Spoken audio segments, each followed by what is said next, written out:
ಸ್ನೇಹಿತರೆ, ಎಲ್ಲರೂ ಹೇಗಿದ್ದೀರಾ? ಎಲ್ಲರೂ ಚೆನ್ನಾಗಿದ್ದೀರಾ ಅಂತ ಅನ್ಕೊತೀನಿ. ಗೃಹಲಕ್ಷ್ಮಿ ಯೋಜನೆ ಅಪ್ಡೇಟ್ಗೆ ನಿಮಗೆಲ್ಲರಿಗೂ ಸ್ವಾಗತ. ಸ್ನೇಹಿತರೆ, ರಾಜ್ಯ ಸರ್ಕಾರವು ಗೃಹಲಕ್ಷ್ಮಿ ಮಹಿಳೆಯರಿಗೆ ಒಂದು ಭರ್ಜರಿ ಗುಡ್ ನ್ಯೂಸನ್ನು ನೀಡಿದೆ. ಅದು ಏನಪ್ಪ ಅಂತಂದರೆ, ಪ್ರತಿ ತಿಂಗಳು ಈ ತಾರೀಕಿನ ಒಳಗೆ ಎಲ್ಲ ಗೃಹಲಕ್ಷ್ಮಿಯರಿಗೆ 2,000 ರೂಪಾಯಿ ಹಣ ತಮ್ಮ ಖಾತೆಗೆ ಬಂದು ಜಮಾ ಆಗಲಿದೆ ಎಂದು ಲಕ್ಷ್ಮೀ ಹೆಬ್ಬಾಳ್ಕರ್ ಅವರು ತಿಳಿಸಿದ್ದಾರೆ. ಹೌದು ಸ್ನೇಹಿತರೆ, ಇದರ ಬಗ್ಗೆ ಸಂಪೂರ್ಣ ಮಾಹಿತಿ ಹಾಗೂ ನಿಮಗೆ ಈ ಗೃಹಲಕ್ಷ್ಮಿ ಯೋಜನೆಯ 11ನೇ ಕಂತಿನ ಹಣ ಬರಬೇಕೆಂದರೆ ಏನು ಮಾಡಬೇಕಪ್ಪ ಎಂದು ಈ ವಿಡಿಯೋದಲ್ಲಿ ತಿಳಿಸಲಾಗಿದೆ. ಆದ್ದರಿಂದ ಈ ವಿಡಿಯೋವನ್ನು ಕೊನೆಯವರೆಗೂ ನೋಡಿ.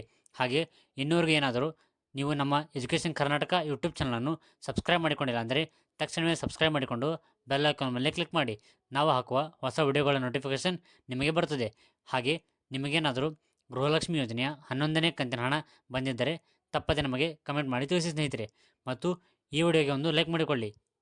ಹೌದು ಸ್ನೇಹಿತರೆ, ಸದ್ಯ ಈ ಗೃಹಲಕ್ಷ್ಮಿ ಯೋಜನೆಯ ಸಂಬಂಧಪಟ್ಟಂತೆ ರಾಜ್ಯದ ಮಹಿಳೆಯರಲ್ಲಿ ಹಲವಾರು ಗೊಂದಲಗಳು ಹುಟ್ಟುತ್ತಿವೆ. ಅದೇನಪ್ಪ ಅಂತಂದರೆ, ಇನ್ನೂವರೆಗೂ ಸಹ ಈ ಗೃಹಲಕ್ಷ್ಮಿ ಯೋಜನೆ ಹಣ ಬಂದಿಲ್ಲ, ಈ ಯೋಜನೆ ಏನಾದರೂ ರದ್ದಾಗಿದೆಯಾ ಮತ್ತು ಇನ್ನೂ ಹಲವಾರು ಗೊಂದಲಗಳು ಹುಟ್ಟುತ್ತಿವೆ. ಅಂಥವರಿಗೆ ರಾಜ್ಯ ಸರ್ಕಾರವು ಒಂದು ಸಿಹಿ ಸುದ್ದಿಯನ್ನು ನೀಡಿದೆ.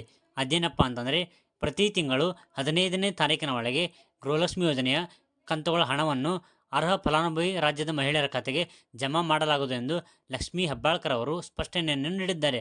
ಹೌದು ಸ್ನೇಹಿತರೆ, ಈ ಗೃಹಲಕ್ಷ್ಮಿ ಯೋಜನೆಗೆ ಅರ್ಜಿ ಸಲ್ಲಿಸಿದಂತಹ ರಾಜ್ಯದ ಅರ್ಹ ಫಲಾನುಭವಿ ಮಹಿಳೆಯರ ಖಾತೆಗೆ ಪ್ರತಿ ತಿಂಗಳು 15ನೇ ತಾರೀಕಿನ ಒಳಗೆ ಈ ಗೃಹಲಕ್ಷ್ಮಿ ಯೋಜನೆಯ 2,000 ರೂಪಾಯಿಗಳ ಹಣವನ್ನು ನೇರವಾಗಿ ಅವರ ಖಾತೆಗೆ ಜಮಾ ಮಾಡಲಾಗುವುದೆಂದು ತಿಳಿಸಿದ್ದಾರೆ. ಅದರ ಜೊತೆಗೆ ಈ ಗೃಹಲಕ್ಷ್ಮಿ ಯೋಜನೆಯ 11ನೇ ಕಂತಿನ ಹಣವನ್ನು ಇನ್ನು ಕೆಲವೇ ದಿನಗಳಲ್ಲಿ ಅರ್ಹ ಫಲಾನುಭವಿ ಮಹಿಳೆಯರ ಖಾತೆಗೆ ಜಮಾ ಮಾಡಲಾಗುವುದು ಎಂದು ಸಹ ತಿಳಿಸಿದ್ದಾರೆ.